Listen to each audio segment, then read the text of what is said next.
Bonjour à tous et bienvenue pour notre matinale. Comment bien commencer la journée?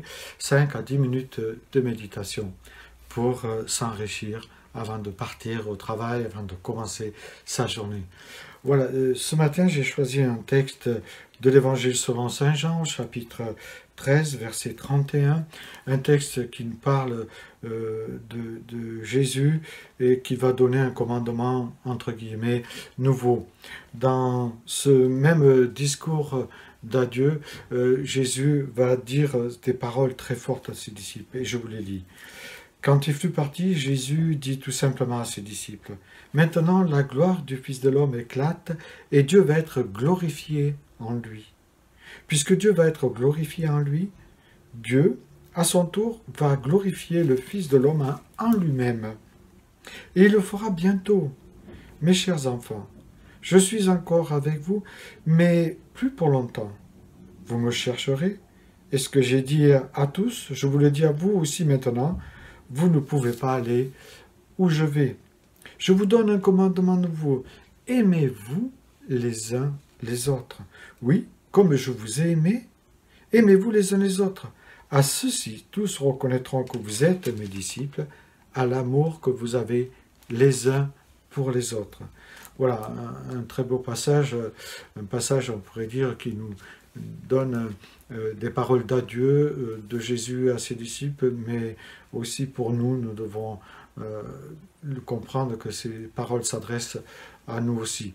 Jésus déclare que ce commandement, c'est le sien. Ce commandement lui appartient. Il lui est donc particulièrement très cher, ce commandement de s'aimer les uns les autres.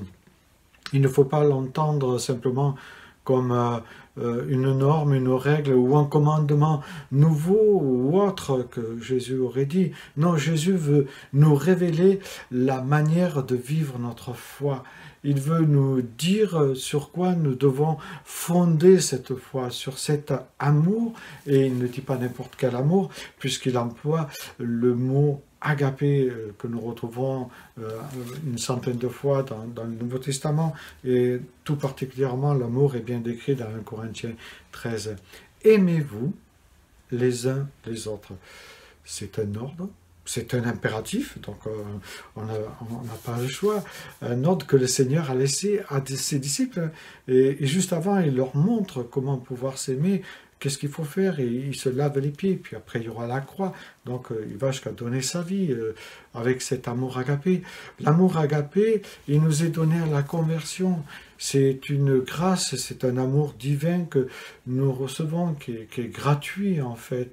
Et cet amour est un amour spirituel, mais puissant, qui transforme le chrétien, qui transforme sa manière de vivre, d'être, de dire, de parler. Et si j'ose dire, fait de lui un petit Christ, un disciple.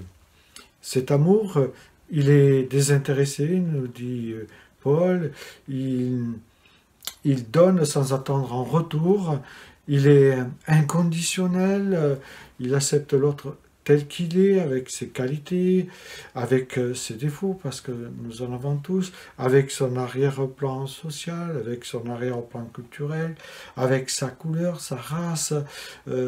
Il nous donne de la compassion pour l'autre, même s'il est pénible, et nous savons que nous pouvons être pénibles, et nous avons des gens pénibles dans les églises, mais il nous aide à voir derrière la personne l'histoire de la personne, qui nous aide à reconnaître ses blessures à l'origine de ses agissements déviants.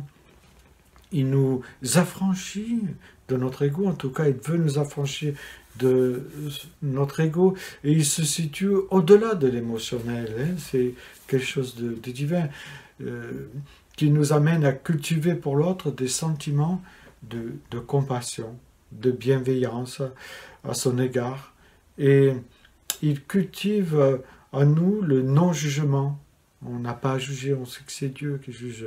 Il nous aide à aimer l'autre et à le respecter avec ses différences et à accepter que nous sommes tous en chemin, un chemin avec des degrés de maturité, d'évolution propres à chacun. Il faut accepter, nous n'avançons pas tous au même rythme.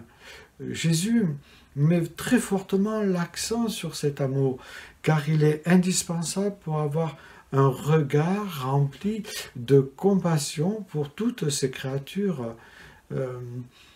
Jésus nous rappelle que la gloire de Dieu est présente dans l'Église lorsque cette bienveillance, cet amour du prochain est visible.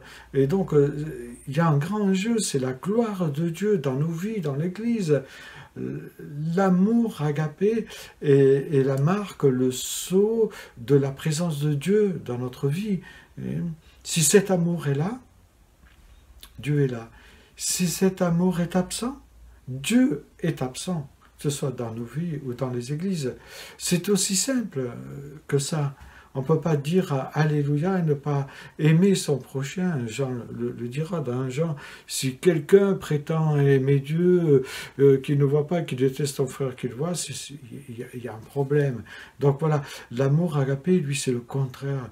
Et il nous aide à avoir de la bienveillance pour l'autre. Et il nous dit que cet amour va faire émaner à nous quelque part la lumière de Christ.